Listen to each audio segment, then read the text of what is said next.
안녕하세요. 오늘도 사연 살롱을 찾아주셔서 감사합니다. 저는 50대 초반에 서울에 사는 여성이에요. 여기서 사연을 듣다 보니 저의 힘들었던 과거가 자꾸 생각나더라고요. 제 주변에서는 저의 과거를 모르는 사람도 있어서 어디다 터놓고 이야기하기 어려워 답답했어요. 그래서 오늘은 저희 좋지 않았던 결혼 생활을 이야기해볼까 해요. 제 남편은 이름만 들으면 다 아는 인류대를 나왔어요. 영어의 첫 글자만 따서 말해도 다들 아는 대학이죠. 저는 공부를 잘하는 편이 아니라서 그럭저럭 수도권에 있는 대학을 나왔고요. 저희 집은 부모님이 같이 수산시장에서 가게를 하셨기 때문에 매일 새벽같이 나가서 밤늦게야 들어오시곤 했어요. 너무 생활에 치이다 보니 두 분 다 제 공부에는 신경 쓰실 수가 없었어요. 저도 그걸 잘 이해하고 있었고요. 제가 처음 대학에 합격했다고 하자 엄마는 소정아, 이제라도 다시 공부해볼래? 아빠랑 엄마가 너 학원 한번 못 보내주고 먹고 사는 거에만 정신이 팔려서 네가 어떻게 되는지도 몰랐다. 하나뿐인 딸인데 너무 무심했던 것 같네. 재수해서 더 좋은 대학 가자. 1년 늦는 거 아무것도 아니야. 엄마 너 재수하는 동안 돈은 다 대줄 수 있어. 아니야. 나 이 대학도 괜찮아. 내가 공부에 큰 뜻이 있는 것도 아니고 1년 더 한다고 갑자기 성적이 확 오를 것 같지도 않아. 난 차라리 빨리 졸업하고 일하는 게 좋아. 그래도 아쉽다 엄마는. 너도 집에서 조금만 신경을 써줬으면 훨씬 좋은 데 갔을 텐데. 이런 부모라 미안해. 무슨 그런 말을 해. 너무 마음 쓰지 마 엄마. 나는 학원 다녔어도 지금이나 성적 비슷했을 거야. 원래 애들 학원 다닌다고 성적 막 오르고 안 그래. 저한테 미안해하는 엄마를 오히려 달래며 저는 얼른 졸업을 하고 돈을 벌어야겠다는 생각을 했어요. 그래서 졸업하고 바로 대학가의 유명한 카페에 점장으로 취직하게 됐어요. 대학 다니는 내내 카페에서 알바도 했었고 제가 전공이 마케팅 쪽이다 보니 저를 잘 본 사장님이 잘할 것 같다며 이력서를 내자마자 저한테 바로 전화를 하셨더라고요. 프랜차이즈로 여러 곳에 매장이 있는 카페였어요. 저는 거기서 일하면서 주로 젊은 사람들을 매일 손님으로 맞이하다 보니 계속 대학생인 것 같은 기분도 들었죠. 제가 쓸 돈을 벌면서 부모님 용돈도 드리게 되니까 스스로 뿌듯함이 컸던 것 같아요. 사장님이 제가 카페 관리하는 걸 보며 칭찬도 많이 해줘서 자신감도 많이 생겼고요. 카페 위치가 인류대 코앞에 있어서 공부 잘하는 사람들을 많이 보곤 했는데 그래도 전혀 꿀리는 마음은 없었어요. 저는 제 분야에서 나름 인정받고 있었으니까요. 그러다가 남편을 만나게 됐어요. 저희 카페는 점심시간에 파스타 세트나 샌드위치 세트를 많이 할인했고 그러다 보니 학생들이 많이 찾아왔어요. 남편은 당시 대학원생이었고 친구들과 점심에 자주 왔어요. 점심시간은 사람이 많이 오가기 때문에 늘 정신없이 바빴고 남편을 특별히 기억하지는 않았어요. 워낙 바쁘니까 눈 마주치는 손님도 거의 없었고 남편이 친구들이랑 오면 아, 늘 오던 그 무리가 왔나 보다 했죠. 그런데 어느 날 남편이 카운터에 있는 저한테 소설책을 한 권 쓱 내밀더라고요. 이거 한번 읽어보실래요? 저는 재밌게 봤거든요. 책 돌려주시려면 이번 주 토요일에 땡땡 영화관 앞으로 나오세요. 그날 안 나오시면 제가 방학이라 한동안 책을 못 받으니까 꼭 오셔야 돼요. 라더니 후다닥 가버리더라고요. 생각지 못한 데이트 신청에 너무 놀랐지만 기분은 나쁘지 않았어요. 그날 하루 종일 일하는 내내 괜히 들뜨게 됐고요. 저는 반강제적으로 토요일에 책을 들고서 땡땡 영화관 앞에 갔어요. 뭐 안 가려면 안 갈 수도 있지만 그랬다가 단골 잃을 걱정도 조금은 됐고 아주 싫지는 않았거든요. 그래도 너무 좋아하는 티는 내지 않았어요. 괜히 그 사람 덕에 기분 좋았던 걸 들키고 싶지 않더라고요. 새침하게 두 변을 둘러보는데 남자가 저만 치해서 제 쪽으로 걸어오고 있었어요. 일찍 오셨네요. 근데 책은 다 읽으셨어요? 실은 못 읽었어요. 제가 매일 일만 하다 보니 시간이 없어서요. 그럼 안에 들어있는 거 못 보셨겠네요. 지금 한번 보세요. 무슨 말인가 어리둥절해서 책을 펴보니 가운데에 영화 티켓이 꽂혀 있더라고요. 기왕 여기까지 나오셨는데 저랑 영화 보고 들어가시죠. 남편은 웃으면서 자기 티켓을 꺼내 보여줬어요. 그게 저와 남편의 첫 데이트였죠. 앞서가는 남편의 뒷모습을 보며 저는 자꾸 미소가 지어지는 걸 감출 수가 없었어요. 영화 보는 내내 내용은 들어오지 않았고 그렇게 웃기만 했던 것 같아요. 영화를 본 후 저녁을 먹으며 남편은 저한테 어느 대학을 나왔는지 물어보더라고요. 그날도 자기 학교 마크가 떡하니 붙어있는 가방을 메고 나온 남편은 자기 학교에 대한 자부심이 상당히 강한 것 같았어요. 순간 저도 남편이 나온 대학을 나왔다고 거짓말을 하고 싶은 충동에 잠시 사로잡혔어요. 하지만 이런 걸로 거짓말을 했다가는 얼마 못 가 들통날 게 뻔했고 저 자신을 부정하는 것 같아서 그냥 솔직하게 말했어요. 남편은 그러자 반갑게 웃으며 거기 나 고등학교 동창 졸업했는데 거기가 요즘 뜨는 과들 많잖아요. 라고 이야기해주는데 확 호감이 갔어요. 제가 나온 학교가 나빠서가 아니라 아무리 잘 나가는 과가 있어도 자기네 학교처럼 역사가 깊은 명문대만 하겠냐고요. 그럼에도 저를 인정해주는 남편이 너무 좋아 보였어요. 저희는 첫 만남에 서로에게 호감을 느꼈죠. 안소정 점장님, 아니 소정씨, 저 사실 소정씨 보려고 그 카페 간 적 많아요. 저 실은 찌개에 밥 먹는 거 더 좋아하거든요. 오늘 이렇게 저랑 영화 보고 밥까지 먹은 거 저한테 호감 있다고 생각하는데 맞죠? 네, 맞아요. 실은 카페에서는 너무 바쁘다 보니까 얼굴만 알고 있었는데 이렇게 따로 만나니까 사실 마음이 끌리는 게 사실이에요. 그렇게 저와 남편은 서로의 마음을 솔직히 인정했고 저희 만남이 시작됐어요. 저는 땡땡대학교 대학원에 다니는 사람이 제 남친이라는 사실이 은근히 자랑스러웠어요. 저 역시 우리나라 학벌주의에 어쩔 수 없이 물들어 있었던 거죠. 저희 연애는 2년 가까이 계속됐고 자연스럽게 결혼까지 가게 됐어요. 저는 남편 집에서 저와의 결혼을 반대할까봐 많이 걱정했는데 의외로 시댁은 순순히 허락을 해주셨어요. 나중에 알게 된 건데 저나 제 친정이 만만해서 결혼을 시켰다고 하더라고요. 여자 집이 너무 잘 나가도 자기들이 부담스럽고 며느리가 너무 똑똑하면 아들 앞길 망칠까봐 그랬다는 거였어요. 자기 아들이 눌려서 큰일을 못하면 안 된다는 거죠. 사람 판단하고 가리는 데에 별별 기준이 다 있다 싶었어요. 제가 결혼하고 나서 알게 된 거기 때문에 좀 속상했지만 뭐라고 할 수가 없었어요. 결혼 전이었다면 기분 나빠서라도 결혼을 한 번 더 생각해봤을지도 모르죠. 시댁에서는 친정 부모님이 수산시장에서 일한다고 굉장히 얕보고 있었지만 부모님은 저를 대학에 보낼 즈음부터 알부자라고 할 만큼 재산을 많이 모으셨어요. 지방에 주상복합으로 작은 건물도 몇 채 지어서 많지 않아도 정기적으로 세도 받고 있었고요. 부모님은 시장하고 교통편이 좋은 데에 작은 아파트를 사서 노후 준비를 잘 해놓으셨기 때문에 저한테 바라는 것도 없으셨고 그저 저만 결혼해서 잘 사는 걸 바라고 계셨어요. 남들한테 존경받는 직업은 아니지만 자기 일로 그렇게 성실하고 열심히 살아서 노후 대책까지 잘 해놓으신 부모님을 저는 마음속 깊은 데에서부터 존경하고 있었어요.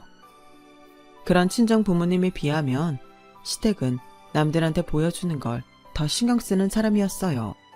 그래서인지 시아버지가 괜찮은 회사 나오셔서 연금을 꽤 받는데도 돈에 쩔쩔 매는 것도 몇 번 봤어요. 저는 실속 있는 부모님 덕분에 시댁에서 어깨를 펼 수 있었어요. 돈 때문에 저희 친정을 얕보지는 못했거든요. 남편은 박사를 딴다며 석사 논문이 통과한 후에 또 시험을 봤어요. 하지만 박사 과정에 떨어졌고 그 다음에 다시 도전했지만 역시나 결과는 마찬가지였어요. 박사 잘 될 줄 알았는데 생각보다 잘 안 되네. 너무 조급하게 마음먹지 말고 편하게 생각해. 이럴 때일수록 멀리 보면서 하는 게 좋다더라. 에이, 모르겠다. 나 박사는 접을래. 석사 땄으면 됐지 뭐. 당신 생각이 그렇다면 난 그대로 따를게. 남편은 박사 과정을 포기한다는 말을 시댁에도 전했고 시댁에서도 다들 그동안 수고했다고 하며 남편을 격려했어요. 그런데 남편은 계속 집에서 놀기만 할 뿐 취업할 생각을 전혀 하지 않는 것 같았어요. 당신 어디 취직 안 해? 계속 집에만 있을 거야? 그동안 너무 머리 써서 좀 쉬고 싶어. 그리고 지금 대기업 원서 받는데 아니잖아. 그래도 석사까지 땄는데 대기업은 가야지. 시시한 회사는 들어가기 싫어. 그렇게 몇 달을 기다려 대기업에 입사 원서를 냈지만 면접도 못 가보고 떨어졌어요. 남편은 또 다음 시즌에 대기업에 이력서를 넣는다며 다시 놀기만 했어요. 그렇게 2년간을 백수로 지냈는데 남편은 갈수록 그 생활에 적응이 되어가는 것 같더라고요. 알바라도 해서 돈을 번다든지 다른 스펙을 쌓을 생각도 없어 보였어요. 당신 선배 중에 학원하는 사람 있댔잖아. 그분이 낮에 카페에 왔었는데 당신 지금 잠깐 강의해 줄 수 있냐고 물어봐달래. 당신하고 연락이 잘 안 된다고. 그런데 나가서 애들 가르치면서 기분 전환하는 것도 괜찮잖아? 뭔 소리야. 그딴 코딱지만한 학원에서 애들 가르치는 게 기분 전환이 되긴 뭐가 돼. 그 선배 당신 카페까지 갔었어? 아 진짜. 일부러 전화 피하면 눈치껏 알아들어야지. 학원을 나갈 거면 내가 원장을 하지 일개 강사를 하겠어. 학교 다닐 때부터 깨제제 하더니 능력도 없는 게 선배랍시고 나한테 그딴 거나 시키라고 들어. 저는 점점 남편에 대한 환상이 사라져갔고 현실 속에 무능하고 남의 눈만 의식하는 허영심 많은 실체를 보게 됐어요. 저는 같은 체인의 새로운 브랜드인 커피 전문점 점장으로 계속 일을 하고 있었어요. 승진이라면 나름 승진이나 다름없었어요. 전보다 제가 권한을 가진 것도 많았고 커피 전문점 브랜드에 대해서는 제 의견도 많이 냈거든요. 일은 즐거웠지만 제 현실을 생각하면 힘날 게 없었어요. 결혼할 때부터 계속 제가 벌어서 집에 생활비니 적금이니 공과금이니 모든 걸 다 썼으니까요. 사실 시댁에도 서운한 게 있었는데 그렇게 잘난 아들이 결혼한다는데도 저희 집이 보잘것없다며 제대로 된 혼수 하나 해주지 않았다는 거였어요. 집 구할 때도 보태줄 돈이 없다고 끝내 한 푼도 내놓지 않았으면서요. 별 수 없이 제가 모아놓았던 돈으로 전세를 얻었는데 결혼해서 2년이 넘도록 제가 버는 족족 다 생활비로 들어가니 가끔은 너무 속상하고 억장이 무너지는 것 같았어요. 정말이지 인류대라고 어디 가서 목에 힘만 줬지 실속은 눈꽃만큼도 없는 사람이었어요. 그럼에도 남편은 자기가 원하는 이상만 쫓았어요. 그런 중에 또 저 몰래 일을 벌였더라고요. 갑자기 저한테 모르는 사람 번호로 전화가 왔는데 김정호 씨 아내분 되시죠? 김정호 씨가 지금 저희 땡땡캐피탈 대출받은 거 계속 연체돼서 그러는데 이런 식이면 저희도 강제로 집행할 수밖에 없습니다. 그 업체는 이름만 캐피탈이지 완전 사채업자였어요. 사채 돈만이 아니라 무슨 벤처기업에 투자를 하겠다고 여기저기서 돈을 끌어다가 넣었더라고요. 그런데 그 회사는 쫄딱 망하고 문을 닫아서 어디에서도 투자금을 받아낼 수 없는 상황이었고요. 아니, 투자를 하고 싶으면 능력이 되는 만큼만 해야지. 이게 뭐야? 다들 몇 억씩 하는데 나만 꼴랑천 이렇게 하면 돼? 그래도 명색이 땡땡 대학 나왔고 내 얼굴 아는 사람도 있는데 좀 그렇잖아. 그래서 이익 냈어? 투자금 돌려받았냐고. 아니잖아. 정말 언제까지 그놈의 대학 타령만 하고 이럴 거야. 저는 이번만큼은 안 되겠다 싶어서 시댁에 찾아갔어요. 어머니, 저희 좀 도와주세요. 그이가 너무 돈을 많이 빌려서 그 사람들이 찾아오고 난리도 아니에요. 이러다가 그 사람한테 무슨 일 생길까봐 걱정이에요. 뭘 그렇게 난리냐? 네가 돈 버는데 네가 메꿔야지. 그걸 우리 보고 해달라고 하면 어떡하니? 그 사람 사채를 3억이나 빌렸어요. 돈 한 푼 안 벌면서요. 저 혼자는 감당이 안 돼요. 좀 도와주세요. 얘, 너 미쳤니? 네 남편이 빌린 돈을 왜 우리한테 그래? 우리 같은 늙은이가 무슨 힘이 있어서 나가서 돈을 벌겠어? 너도 알다시피 우리 여유 없잖아. 그런 건 좀 니들이 알아서 해. 그 큰 돈을 언제 다 갚아요? 저랑 상의도 안 하고 버린 거예요. 뭐 너랑 말 안 하고 한 것 때문에 네가 기분 상할 수는 있겠지만 정우도 잘해보려고 하다가 그렇게 된 거잖아.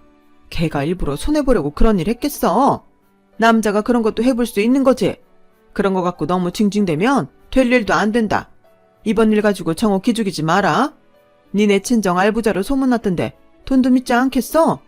뭐 지방에서 세도 받아먹는데 딸내미 그 정도는 도와주시겠지. 힘없는 나한테 이러지 말고 니네 엄마한테 도와달라고 해라. 정말이지 눈물이 핑 돌았지만 더는 시댁에 아쉬운 소리를 하고 싶지 않아서 그대로 나왔어요. 저는 밤새 잠도 못 자고 고민한 끝에 결국 친정을 찾아갔어요. 어떻게 해도 답이 나오지 않더라고요. 어쩔 수 없이 저는 모든 사실을 친정 부모님께 말했고 화가 단단히 난 아빠는 남편을 당장 불렀어요. 자네 어떻게 이런 사고를 쳐? 결혼하고 한 번도 돈도 못 벌었으면서 뭐? 3억? 어떻게 이렇게 무책임할 수 있어? 죄송합니다 장인어른. 이게 저희 동창들 사이에서 괜찮은 데라고 소개를 받은 건데 저도 이렇게 될 줄은 몰랐습니다. 제발 책임감이라는 걸 가져봐. 어떻게 수중에 돈 들어온 데도 없는데 그런 큰 돈을 빌려서 이런 사달을 만들어? 이번만 도와주는 거야. 앞으로 정신 똑바로 차리고 살아. 정말 감사합니다 장인어른 장모님. 이 은혜 잊지 않겠습니다. 저도 이 사람 여태까지 고생한 거 다 갚으려고 했던 거였어요. 앞으로는 정말 잘하겠습니다. 자네 결혼하고 벌써 3년 다 되어가잖아. 그런데 아직도 돈을 안 벌면 어떡하나? 걱정하지 마세요 장인어른. 제가 땡땡대학 나왔잖아요. 정말 괜찮은 일 하게 될 겁니다. 친정 부모님은 여전히 자기 대학만을 내세우는 남편을 보며 크게 한숨을 쉬었어요. 돈을 마련해 주면서도 친정 부모님은 남편한테 더는 기대가 없는 것처럼 보였고 사실 저도 그랬어요. 그런데 시어머니는 한술 더 뜨시더라고요. 아니 기왕 하나뿐인 사위 도와줄 거면 지방에 있는 건물 하나 정도 넘겨줘도 되는 거 아니니? 어차피 그거 다 결국 청우가 받을 건데 미리 주면 어때서? 어떻게 딱 그 빚 갚을 돈만 주는지 좀 서운하다 얘. 저는 너무 화가 나서 시쳇말로 완전히 뚜껑이 열렸어요. 어머니 이거 남편이 사고친 거고 저희 부모님은 안 써도 될 돈 쓰신 거예요. 그 잘랑 땡땡대 나온 거 빼고는 아무것도 해놓은 게 없잖아요. 큰 소리 치던 대기업도 다 떨어지고 선배가 오라던 학원도 안 갔어요. 그동안 제가 다 먹여 살렸잖아요. 그런데 지금 저희 부모님한테 건물 달라는 소리가 나오세요? 어머니 아버님은 저희 한 푼도 안 도와주셔놓고 어떻게 그런 말씀이 술술 나오세요? 자꾸 이러시면 저도 다 생각이 있어요. 저 명절날도 어머님 아버님 용돈 못 드려요. 저도 돈 모아서 대책을 세워야죠. 라며 하고 싶은 말을 했더니 속이 좀 풀렸어요. 시어머니도 아차 싶었는지 그 이후로 찍소리 안 하고 지내더군요. 남편도 꽤나 제 눈치를 보고 전에 없이 제 비위를 맞췄고요. 저는 그때 이후로 집에 틀어박혀 엉뚱한 생각만 하는 것 같은 남편한테 자꾸 화가 나서 짜증을 냈어요. 그리고 얼마 후 시어머니 생일이 다가왔어요. 저는 당시 카페 일이 너무 바빠서 미처 기억을 못했어요. 남편은 제가 시어머니 생일 챙길 생각을 안 하니까 불만스러운 얼굴로 말하더군요. 좀 있으면 엄마 생신인데 선물은 뭐 가져갈지 안 알아봐? 나 바쁘잖아. 당신이 시간도 많은데 알아서 시켜. 자꾸 나한테 모든 일을 미루지 말라고. 저도 모르게 목소리가 날카로워지며 소리를 질렀고 남편을 뭘 사야 될지 모르겠다고 투덜거리더니 자기가 식당 예약을 했다며 시어머니 생일날 밥을 먹자고 하더라고요. 그날 식당을 가니 시부모님이 먼저 와 있었어요. 두 분은 제 눈치를 보며 별 말을 안 했고 저도 말없이 밥만 먹었죠. 그런데 남편이 그 자리에서 이런 말을 하더라고요. 나 결심한 게 하나 있거든. 다들 들어줘. 내가 2년 동안 공부해서 사법고시 합격할 거야. 나 자신 있어. 그리고 내 나이 아직 33인데 젊다면 젊은 거지. 나보다 더 나이 먹고도 붙는 사람 있잖아. 사법고시를 본다고? 당신이? 당신 법에 대해 아는 거 있어? 내가 그동안 집에서 놀고만 있었던 거 아니야. 여기저기 알아보고 공부도 좀 해봤어. 그리고 지난 사법고시도 문제집에 나온 거 풀어봤는데 꽤 성적이 괜찮더라고. 그러니까 다들 조금만 기다려봐. 내가 떡하니 시험 붙어서 변호사 될 테니까. 아우 그래, 너 아주 생각 잘했다. 얘야, 너도 이게 낫지 않겠니?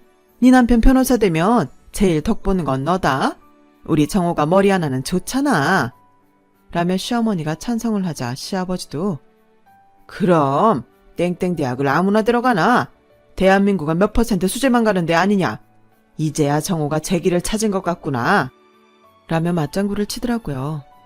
저는 이제 땡땡 대학이니 인류대 소리만 들어도 진저리가 났지만 그래도 또 투자내 뭐네하며 사고치고 수습 못하느니 차라리 자기가 제일 잘하는 공부나 죽어라 파는 게 낫겠다 싶었어요.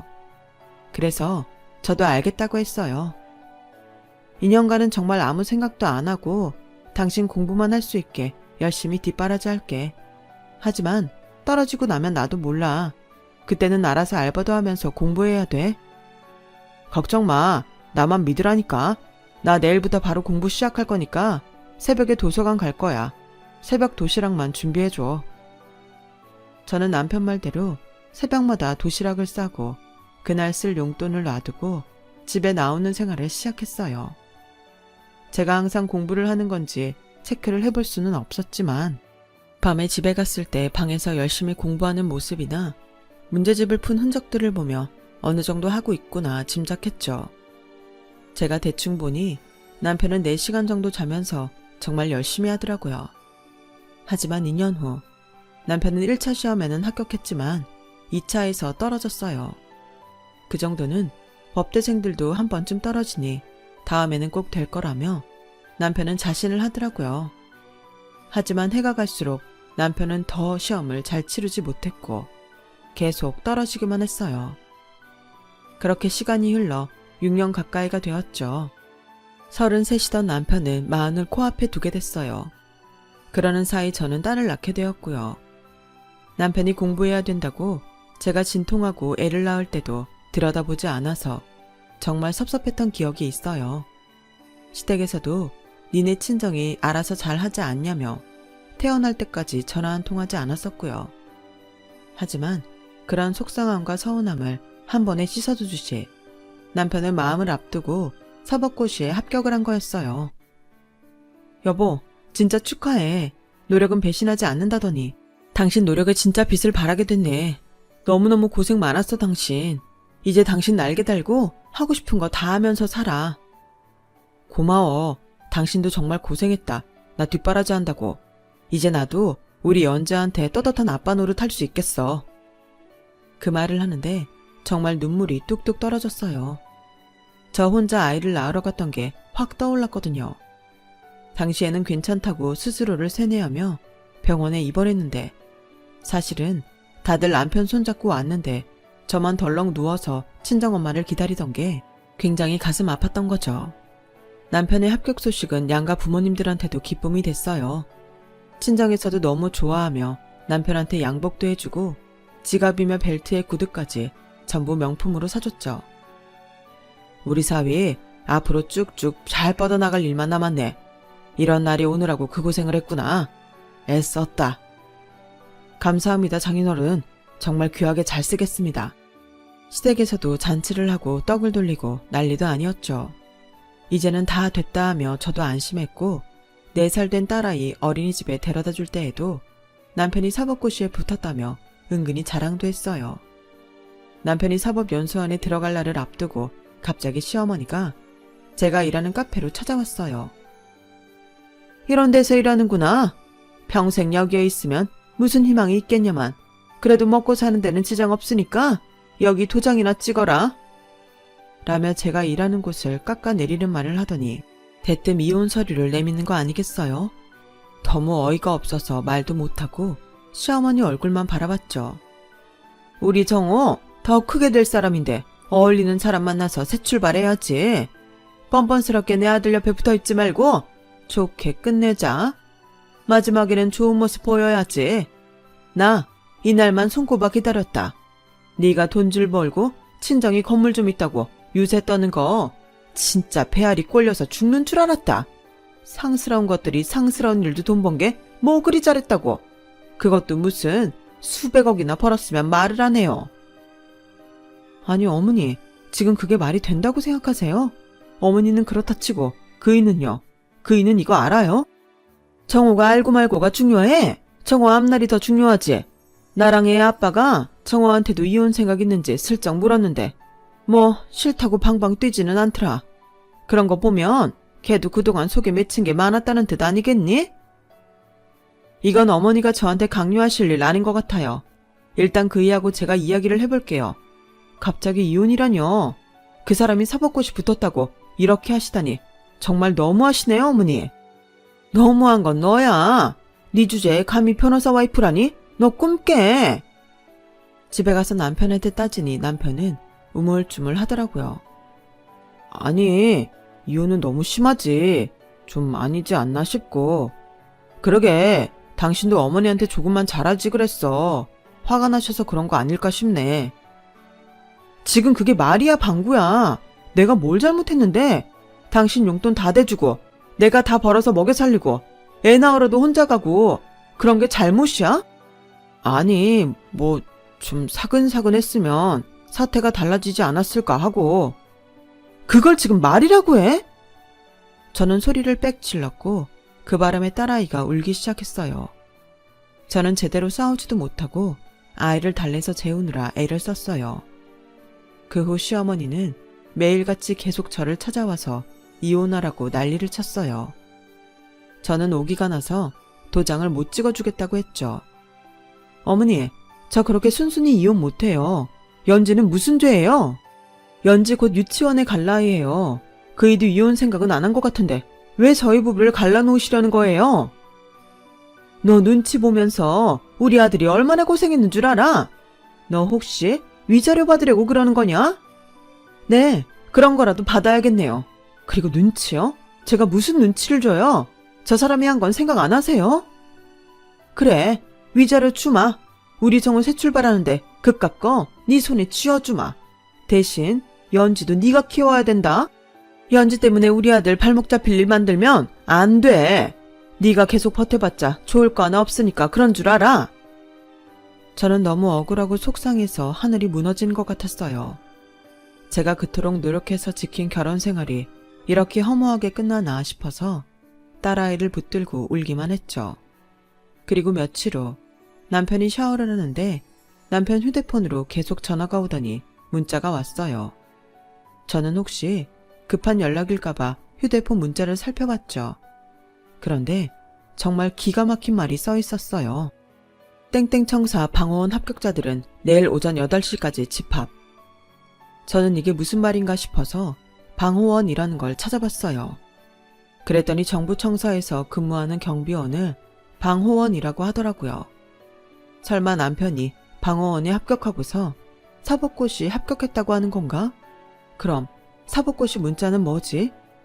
이런 의문들이 들기 시작했고 저는 다음날 병가를 내고 남편 뒤를 쫓아갔죠. 그랬더니 남편은 땡땡 청사에 가서 방호근무 교육을 받고 있는 게 아니겠어요? 경비원과 비슷한 웃옷을 입고 모자를 쓴 남편은 윗사람이 지시하는 대로 뛰기도 하고 문을 잠그기도 하더라고요. 저는 너무 기가 막혀서 사법고시 합격자 명단을 알아봤어요. 거기에 남편 이름은 없었어요. 남편은 당시 사법고시를 아예 응시도 하지 않았더라고요. 방호원에 지원해서 합격한 걸 사법고시에 붙었다고 한 거였어요. 저는 그 모든 걸 다 확인한 후에 시어머니에게 연락했어요. 이혼 서류에 도장 찍어줄 테니까 오늘 밤 시아버지랑 함께 오시라고요. 이제 우리 아들 제대로 도와줄 마음이 생긴 거냐? 지금이라도 마음이 바뀌었다니 다행이구나. 라며 시어머니는 얄미운 표정으로 제 앞에 이혼 서류를 내밀었어요. 시아버지도 헛기침을 하며 배를 내밀고 소파 한가운데를 차지했고요. 네, 찍어드릴게요. 근데 그 전에 이것 좀 보시겠어요? 이거 이번 법률 저널지에 나온 사법고시 합격자 명단이에요. 여기에 저 사람 이름은 없어요. 그 말에 남편은 얼굴이 하얘졌고 시부모님은 무슨 소리냐며 놀라서 법률 저널지를 샅샅이 훑어보더군요. 당신 그 합격자 발표 문자 다 조작한 거지? 내가 일일이 다 전화 걸어서 확인해봤으니까 더 이상 속일 생각 말고 똑바로 말해. 당신이 합격한 건 국가 공무직이잖아. 방호원, 다른 말로 경비원. 시부모님은 아예 바들바들 떨기 시작했고 남편한테 이게 사실이냐며 다그쳤어요. 남편은 그제야 무릎을 꿇고 눈물을 뚝뚝 흘리더군요. 제가 다 꾸민 거예요. 작년하고 올해 공부가 너무 안 돼서 더는 못하겠더라고요. 갈수록 점수도 안 나오고 죄송합니다. 아이고 세상에. 아유 아버지 어머니. 시어머니는 주먹으로 가슴을 치며 한탄했고 시아버지도 고개를 돌리며 소파 가장자리로 옮겨 앉더군요. 근데 방어원도 공무원이나 마찬가지야. 돈 따박따박 나오고 60세까지 청년보장도 되고 수당도 다 나와. 또 공무원은 아니라서 스트레스도 없고 근로자처럼 쉰다니까. 라는 아버님의 말을 못 들은 척하며 이혼 도장을 찍으려니까 시어머니가 얼른 서류를 빼앗더라고요. 얘 왜 그러니? 우리 다시 생각해보자. 네가 없으면 우리 정호 어떡하라고. 나한테 서운했니? 그런 거 다 내가 잘못했다. 됐어요. 어머님 원하시는 대로 해드린다잖아요. 좀 전하고 너무 다르시네요. 이리 주세요. 도장 찍을게요. 네, 잘못했다. 내 욕심에 그랬어. 정호는 이혼할 생각 전혀 없었어. 다 내 생각이었어. 그러니 잊고 정호랑 잘 살자. 연지 생각도 해야지. 연지 생각해서라도 저는 이혼해야겠어요. 차라리 방어원 됐다고 솔직하게 말했으면 속상하긴 해도 정신 차리려고 해서 고맙다고 했을 거예요. 근데 이건 아니죠. 거짓말을 한 데다가 어머니가 이혼하라고 한 것도 자기가 나서서 안 한다고 강하게 주장하지도 않았잖아요. 연지한테 저런 거짓말을 하는 사람을 보고 크가라고 하는 게 엄마로서 더 못할 짓이 되는 것 같아요. 땡땡 대학이요. 석사요. 그런 거 나오면 뭐합니까? 사람이 제대로 돼야죠. 자기 가족 하나 건사 못하고 거짓말만 하는 무능력자잖아요. 그리고 어머님 아버님 잘난 아들이 사법고시 붙었다고 그동안 대기 아들 먹고 살게 해주고 사채까지 갚아둔 저랑 저희 친정 무시하고 모욕하고 내쫓으려고 하셨어요. 두 분도 이 사람도 이중적인 모습 저한테 다 들킨 거예요. 100번 저한테 사과해도 저 이혼할 거예요. 여보, 진짜 미안해. 당신 말이 다 맞아. 이혼 생각은 정말 없었어. 시간이 좀 지나면 말하려고 했어. 당신이라면 내가 그런 일을 해도 이해해 주겠지만 당장은 내 위신을 좀 세우고 싶었어. 그래, 당신은 항상 자기 위신이나 체면 같은 게 더 중요하지. 그래서 마누라가 혼자 벌어먹이느라 고생해도 그게 안 보였잖아. 나도 미쳤지. 이런 사람하고 왜 계속 살려고 했는지 도장 찍어. 얘야, 아가, 제발 다시 생각해보자꾸나. 정호도 이렇게 잘못했다고 빌잖니? 아니요, 저 아가라고 하지 마세요. 소름 끼쳐요. 도장 찍을 테니까 새 출발하세요. 내가 대개 아들 옆에 붙어 있어서 팔자 꼬였다고 생각했죠? 웃기지 마세요. 내 팔자 꼬이게 한 게 대개 아들이야. 제가 강하게 나오자 시부모님은 결국 돌아갔고 저는 그날로 남편 짐을 챙겨 시댁으로 보냈어요. 다음날 저는 시어머니한테 전화를 했어요. 저한테 위자료 주신다고 한 거 꼭 주셔야 돼요. 어제는 잘 모르셨겠지만 제가 어제 있었던 일 다 녹음해 놨거든요. 그러니 다른 궁리하면서 머리 쓰지 마세요.